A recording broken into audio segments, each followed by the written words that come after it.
Hello and welcome to episode 2 of At the Movies. Today we're talking about, well, today we're doing all the reviews today, but in this episode we're talking about The Dark Knight Rises, which I've talked about to death on my channel and all that kind of stuff, and everyone in the world has seen this. Well, not really. A movie I remember. Yeah, well, I think The Avengers is probably a film that everyone on the world has seen, on the planet has seen, but Dark Knight Rises is not far behind it. It was a huge film, made over $1 billion worldwide, and was the end to the Dark Knight trilogy. So yeah, the story everyone knows, you know, Bruce Wayne, Batman, Christian Bale.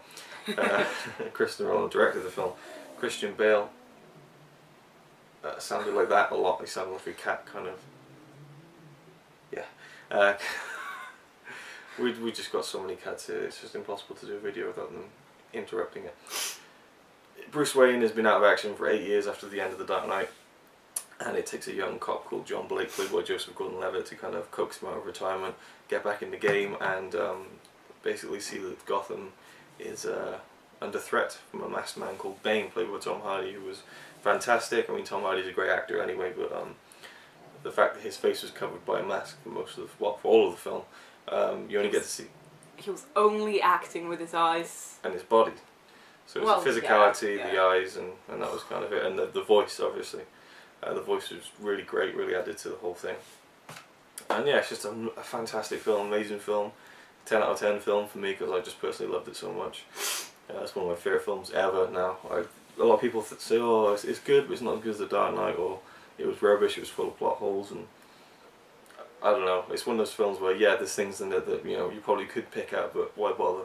I think the music as well, specifically, was really, really awesome. Oh, I love the music. And the way it all ties in with the first film and just brings it all full circle. It's just amazing. The ending is my favourite ending to a film ever. Just that last 3 minutes are just absolutely perfect. With the music. Yeah, the music does so much. And I just love that Christopher Nolan keeps working with Hans Zimmer. This time Hans Zimmer was working alone, and he wasn't cooperating with Harry Gregson Williams, which he has in the 2 last ones, I think. But, of course, he works great on his own.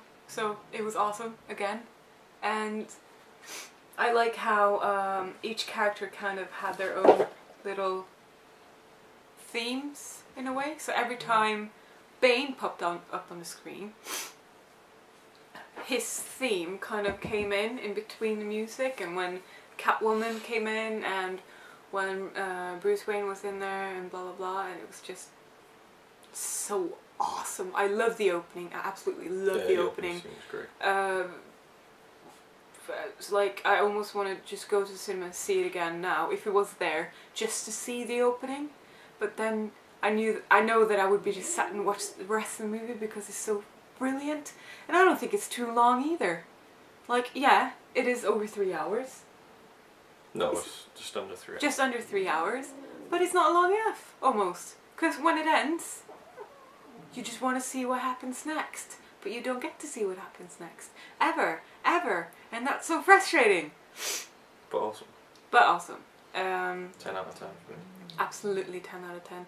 Luke talks a lot more about it in other reviews and stuff. So this is not like cutting it. We have to cut it short, but we could say 1,000 more things about this movie. How great all the actors were, how great everything was. The music and the clips and the story and I loved it. Seriously, I've never loved the bad guy in a movie as much as I've loved Bane, I think, except for Nightmare on Elm Street, I think, because he's just awesome. Slightly lower quality. And I know, but like, he's a scary guy, but I was looking forward to him showing up in every movie because he's so awesome. Yeah. Which isn't really like, that's not what you would do in old movies. I mean, back in the days. Anyways, definite 10 out of 10. If I could give it more, maybe I would. No, 10 out of 10. Yeah. Can't wait to see it again when it comes out on Blu-ray, which he's gonna get right away. Yeah. Awesome. Thanks for watching.